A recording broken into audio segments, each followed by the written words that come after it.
Welcome to Youth and Politics with Aminat Saleh. Today we have men in politics, and I'm going to introduce to you my panel of men who are in different industries and flourishing in their industries. So I'd firstly like to introduce Obi. Hello everyone, welcome to this program. My name is Obi Ajonwa Ama. I'm a PhD researcher in law, and I'm also a politician. Thank you. Hi everyone, my name is Emmanuel Fagbemi. I'm a business analyst at Barclays Bank. I'm Rashid. I'm a founder of a tech startup called Whipgo, and just joining the panel here. So, my first question to you all is in regards to BAME and ethnicity.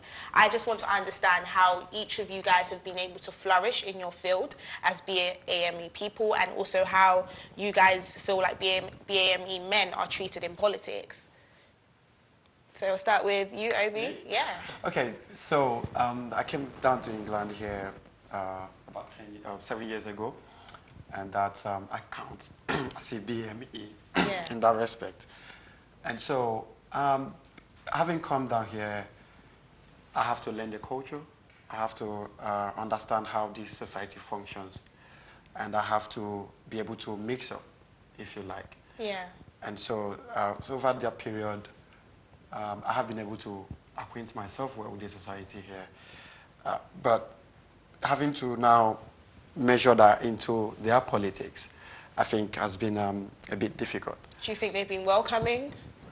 Yes, they have been. I believe this country is a country that if you're able to abide by the laws and work hard, I believe you can be able to make it.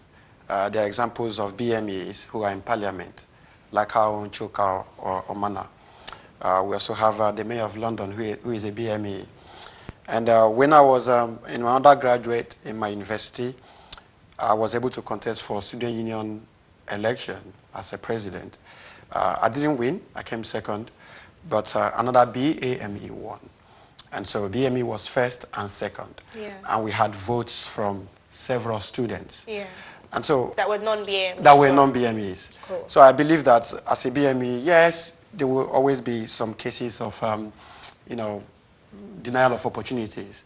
But I believe that if any BME is able to work hard, abide by the rules, and do the right things, and have the belief, they are welcoming this country, allows everybody to be able to achieve their potentials.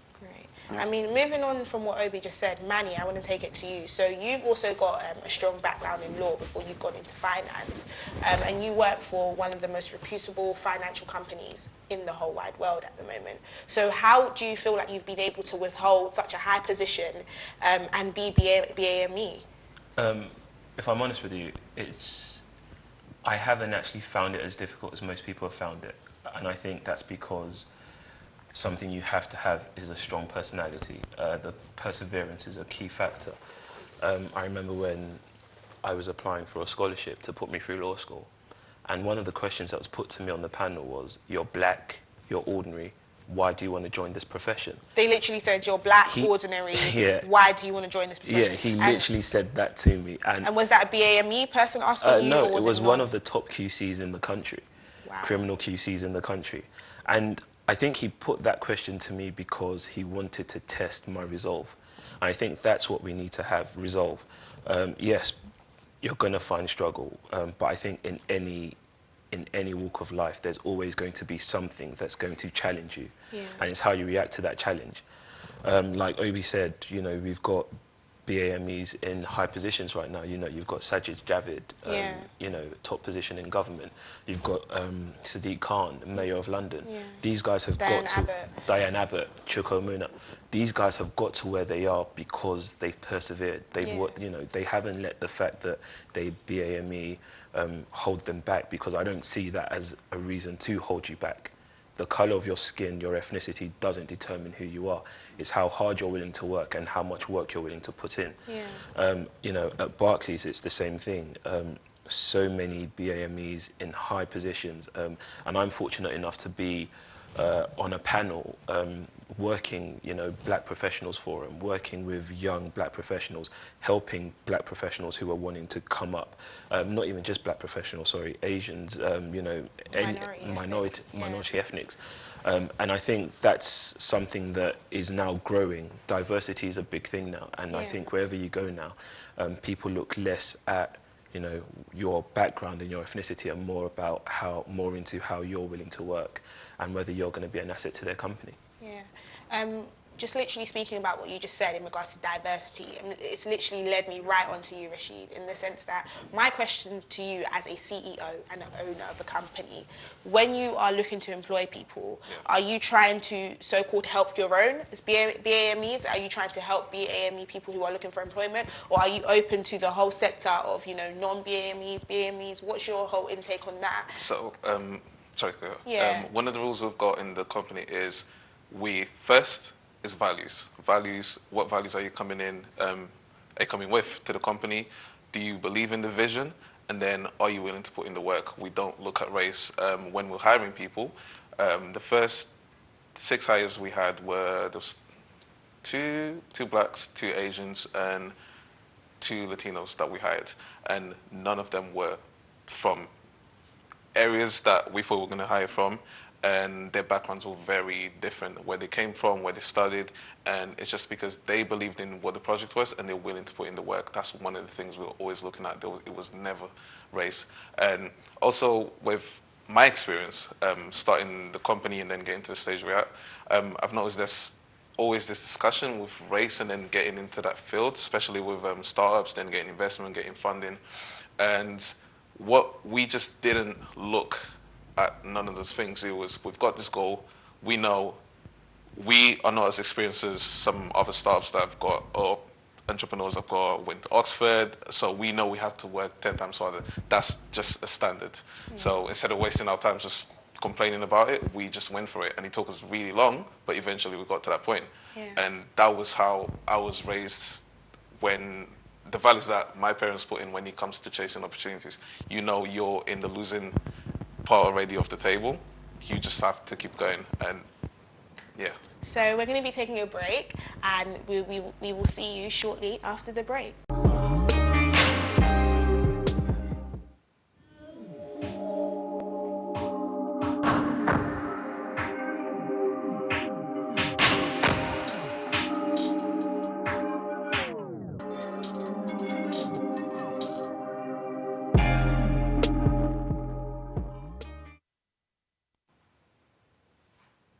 Welcome back from the break. You are watching Youth and Politics with Aminat Saleh.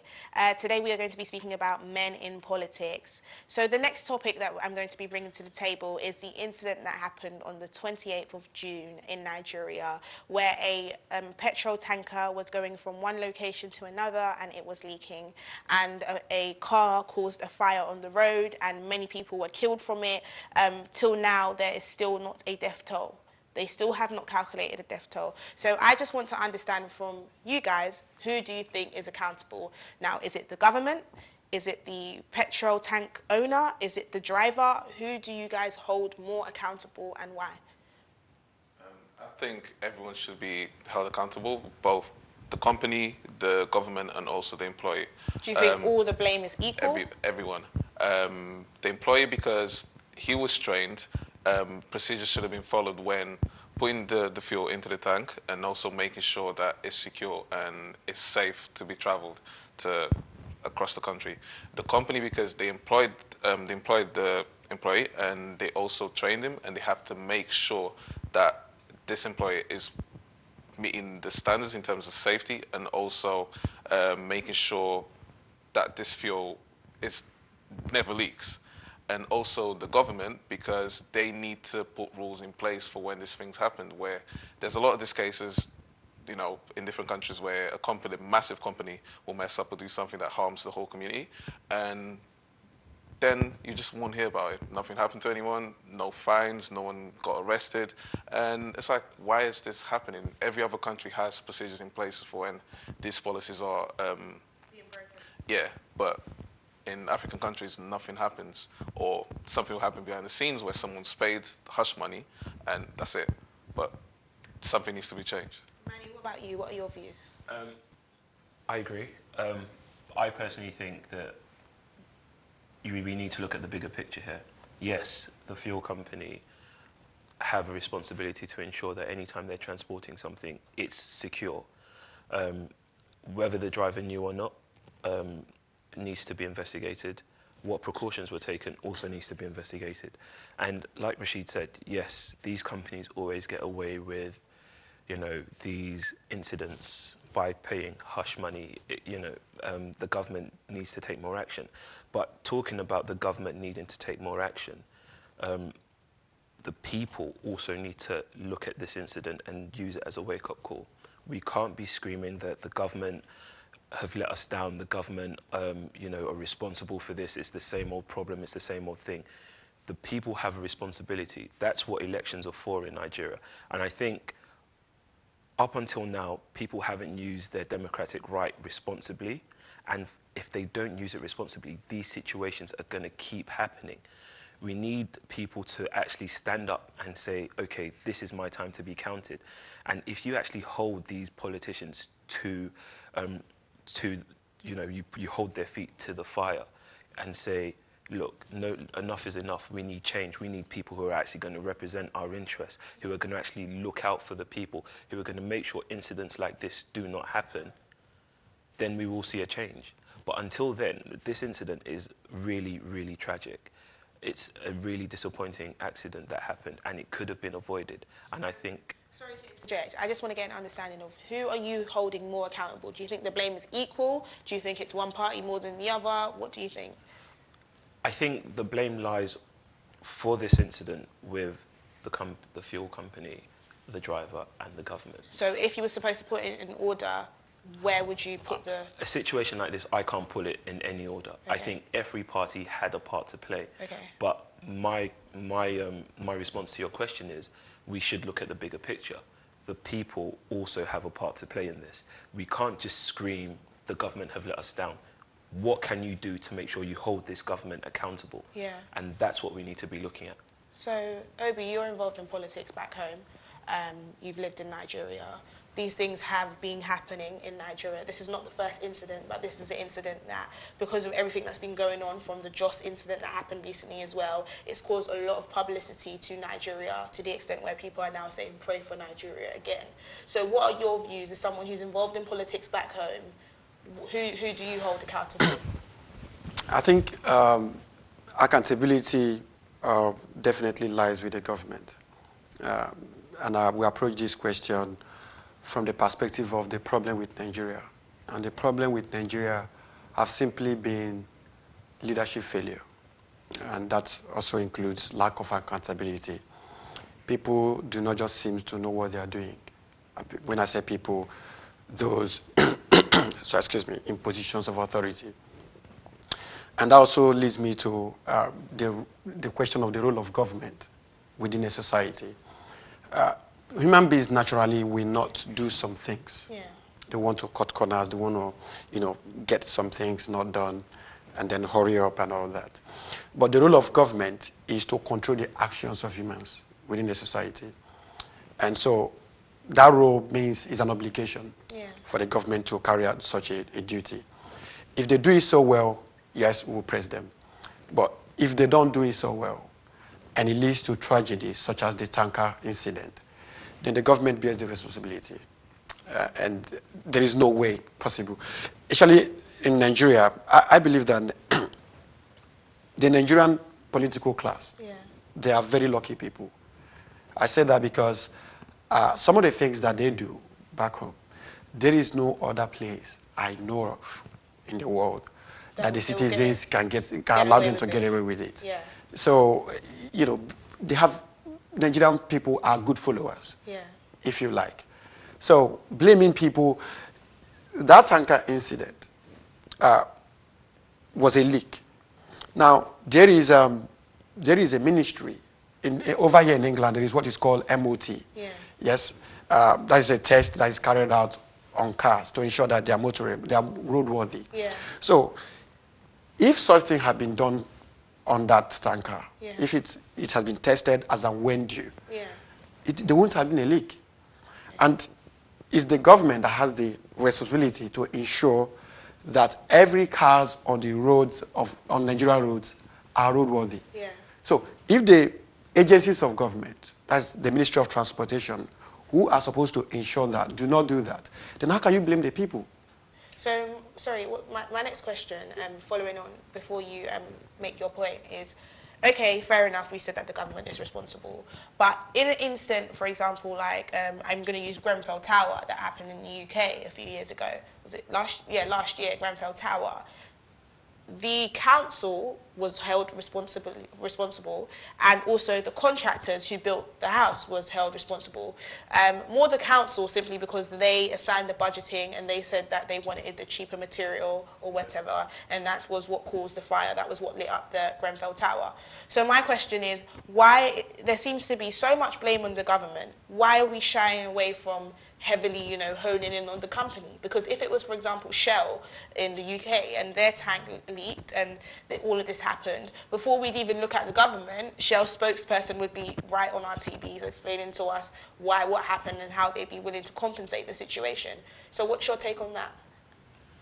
Again, I think it all goes back to this point. They've been allowed to get away with it. Yeah. No one came out and named and shamed. Yeah. From the government.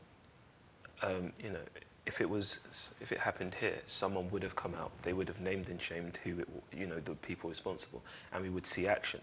I think it's a deep-rooted problem. As you said, the political class are lucky in Nigeria. They can get away with anything. Yeah. Because they are not being held accountable. Yeah. And I think holding the company accountable, you have to then look a step before that and hold the government accountable. Yeah.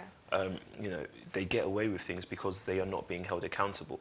Like you said, you've said Nigerian people are followers. Yeah. How do we change that mentality so you stop being followers and you start being doers? Yeah. Hold your government accountable. Your government will believe they can't get away with things by pulling the wool over your eyes, and they will hold the people who harm their society to account as well. Yeah.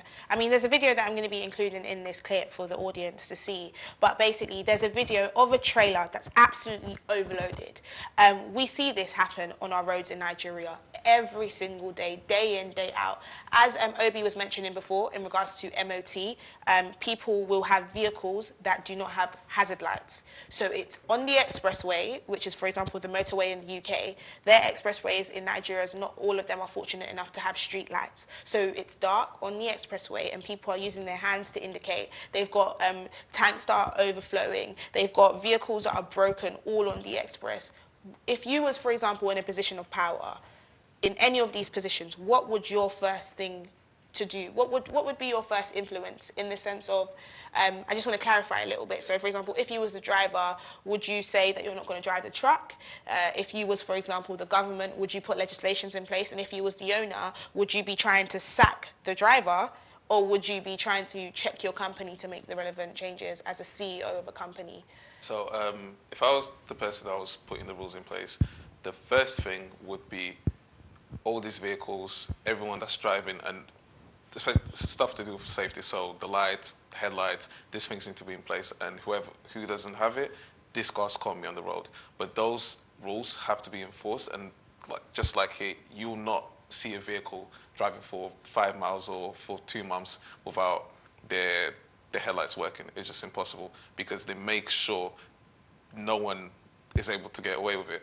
And I think in Africa, one of the problems is because things are not taken as seriously. Something small, it might just sound small, oh, my light is just not working.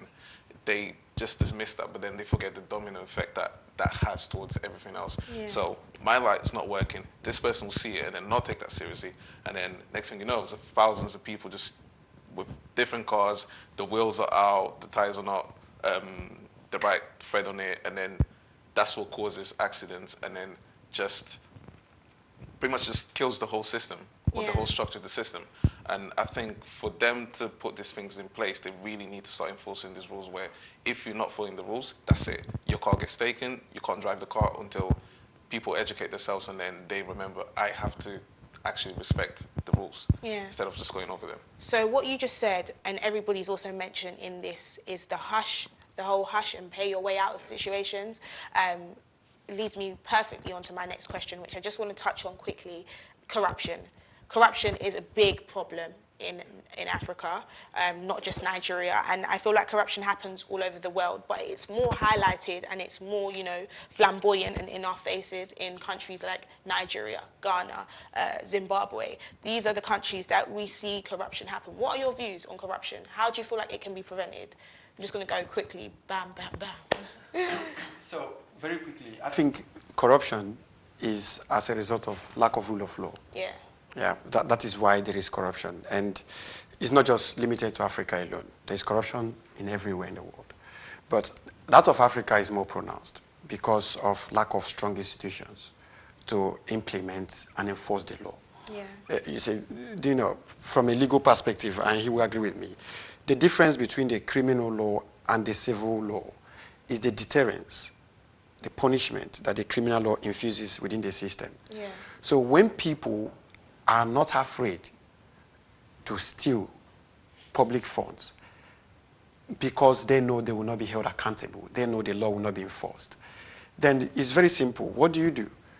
Ensure that there are strong institutions that are able to carry out their responsibilities, enforce the laws, make sure that anyone who steals, no matter whose ox is good, is held accountable, facing prosecuted, and necessary punishment melted.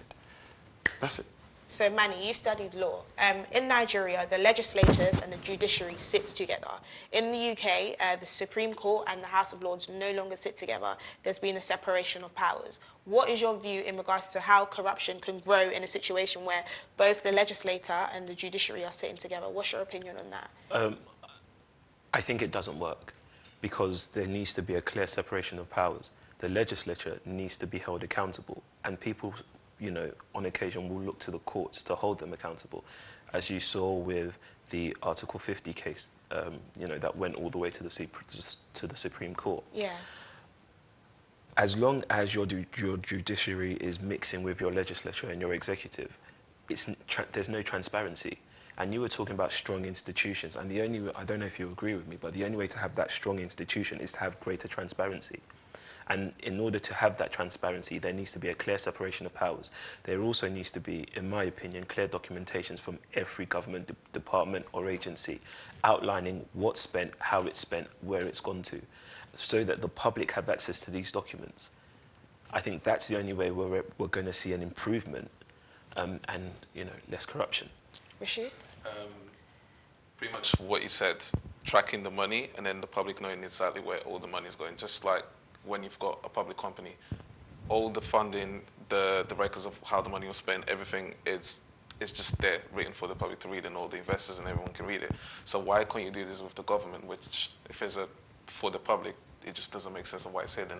And also, I think with the people who are running, a pattern I've seen is people are used to the cultures they grow up in. So you see this happening, you see it as acceptable, and you just naturally going to do it, or you're just going to do it without thinking there's not much to it, forgetting that this affects the bigger picture, which is everyone who relies on that money and the change in the long-term effect that money could have, not only on roads, but schools, and then just connecting cities and businesses and improving the economy in that country. And I think it's something that needs to be changed, and one of the suggestions that I've had in my head is maybe bringing someone from the outside who didn't grow up in the culture but understands exactly how a country or even a business, because a country is kind of run like a company, like a massive company. There's a lot of moving parts and you need to make sure they're all synced. Someone who doesn't care about the money, just wants to make sure this money that's here has a long-term good effect on the country, whether it's just improving the economy, improving the way you're living for the people that are there, or anything else. But yeah. So accountability, making sure that the legislators and also the judiciary is separate, and also hopefully bringing in a diasporan or an outsider to help and improve Africa. So that was Youth in Politics with Aminat Saleh. Thank you for watching today's segment of Men in Politics.